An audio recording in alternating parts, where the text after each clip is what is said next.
It's Saturday the 18th of June and this is Photo Walkthrough episode number 168, a review of Flare, a new photography app for the Mac. Hello and welcome back to Photo Walkthrough. Today we're going to be taking a look at a brand new app that's recently hit the Mac App Store called Flare.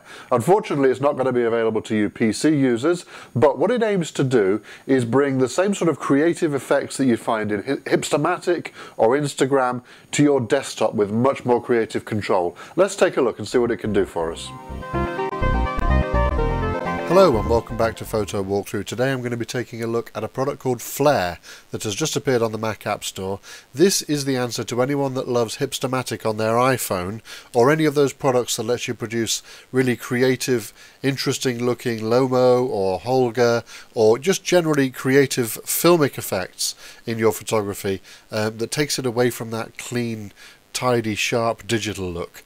So Flare lets you do all of that, but with much more creative control over how that looks. So let's take a quick look at the product. Here it is. I've got it running and I've opened this image of David that I took a few months ago.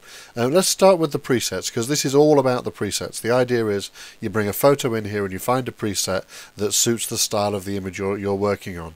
So you can see we've got a whole ton of presets here. We've got a bleach bypass, which adds a whole load of grain to it. We've got a CCTV style one.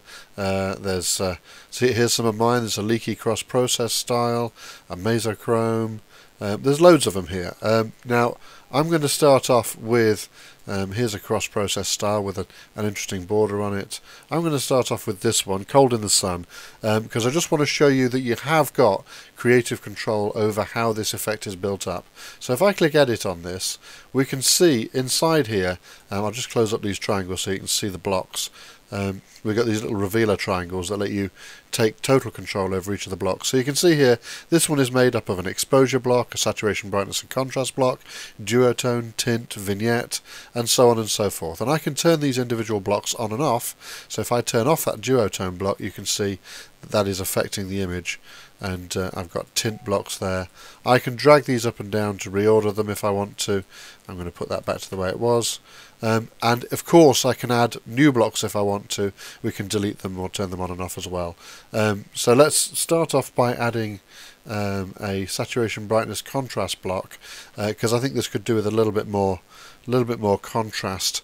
So if I drag that contrast slider up, you can see that that's boosting the contrast. That lets us add a little bit more brightness in, just to bring the detail back in the eyes and around the hair.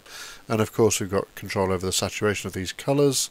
Now I've also got a blending mask that tells Flare where this effect should appear, and I'm thinking that it's making the orange on David's skin there a little bit too bright. So I'm going to say strong vignette, and that's going to just constrain the effects of this block to around the edges of the image rather than in the middle. So we're pushing contrast and saturation up around the edge, but not in the middle there.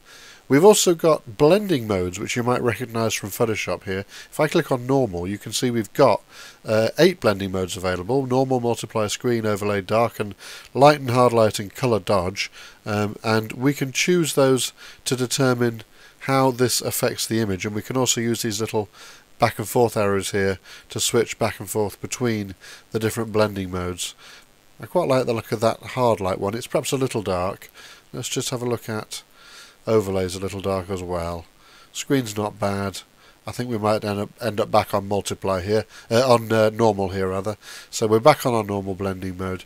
Let's also have a look at some of the other blocks. We've got blocks grouped into 3 chunks here. We've got color effects, we've got lens effects, and we've got creative effects. And here in the creative effects we've got this light leak, which I think is fabulous. If you click on light leak, we've got a texture button which lets us choose what our light leak is going to look like. So these are the light leaks that are available in the product, and if I click on these you can see it's changing what appears on the image. I'm going to choose bottom light leak just to put a bit more orange in on the side there. And then I'm going to use the opacity slider. That's another one of the sliders that's on every block, just to change how strong that effect is on the image. Finally I'm going to just finish this image off with a border, so I'm going to choose a border block That's given us a block here at the top, a border block, and if I choose the border button, you'll see we've got loads of available borders here. I think that one looks great. That's the film transfer one. We've got a grungy border, and the one that I want is this one, the lightbox border, which makes it look like a sort of a snipped piece of film viewed under a loop, which I think looks really really great with this particular image, and it covers up a little bit of that light leak we had at the side as well there. Just gives us a little bit of light leaking in. So I think that looks excellent. Once you're happy with the look of an image and the preset you're making, you can save that to your snapshots, which is sort of like a temporary history type arrangement, so you can go back to various old snapshots if you like, but it'll only keep 25 in there. Or you can save it as a preset to keep it around forever. So let's call this, let's call it a new day. Right, there we go, a new day. And that's now in my presets. If I go to the presets tab, it goes back to an unedited image here on the left. Choose a new day, and there's our final image. I can hit apply on that, and of course I can save that to disk, or I can save it to Flickr, to iPhoto, or I can send it in an email. So that's the basic shape of the Flare product. We've got a couple of other options in here. We've got rotations and crops if we wish. A couple of things that I think are missing. I think a smooth rotation feature would be nice. These rotation buttons here only go in steps of 90 degrees. It would be nice to be able to crop and rotate just a little bit within this product. Maybe the ability to paint your own masks, maybe a histogram would be nice. Those things would be nice to have. There's a couple of little annoying bugs, nothing terribly bad, and I'm sure they'll get fixed. But I have seen the product lock up on saving from time to time. But of course, if you've saved your presets and your snapshots, you can always just reopen the product, put the image in again, and reapply the preset. I am sure those bugs will get fixed, and once they are, I think this is an absolutely superb product.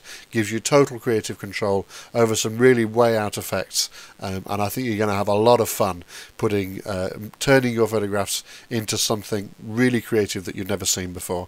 I absolutely recommend Flare. Thank you very much for watching. Go ahead and buy it. It's on the App Store for the Mac. Here in the UK I think it's £6. I guess that means in America it's going to be about $10. Go ahead and buy it. This is exactly the sort of thing that we should be encouraging. Lots of creative things to do with our photographs. Thank you for watching. I'll catch you in the next photo walkthrough. See you then. Bye bye. Okay, that's us done for another week. Thank you very much for watching. I hope you're going to give Flare a try. I have had a blast playing with this product, and I'm going to keep using it and see if I can come up with a whole ton of presets. I may even publish those if they're of interest to anybody. Before we go, I'd like to say a quick thank you to our regular show sponsor, Angie's List. Remember, if you've got some work that needs doing around your house, or maybe your garden or your car, maybe you need a bit of brickwork doing, or maybe you need an osteopath for your back or whatever it is, the place to look to find somebody in your area that you can trust that does good work is Angie's List. It is a consumer review site. They've got thousands of members, they've got thousands of reviews, and you are guaranteed to find somebody in your area that's used someone and can recommend the sort of person you need to do the work that you've got to have done. So check out Angie's List at angieslist.com, and of course, because you're a photo walkthrough viewer, you get a discount by using the promo code PHOTO, and in this case it's a 25% discount, which is huge. That's a really, really big discount. I don't think I've seen any of our other show sponsors that will give a discount as large as that. These guys are absolutely keen to get your interest, get your business, and help you find the right person to do work on your house or your car or a healthcare professional. Check them out at angieslist.com. Thank you very much to Angie's List for supporting Photo Walkthrough. We couldn't do the show without the support. Okay, thanks for watching. I will catch you in the next episode. I'll see you then. Bye-bye.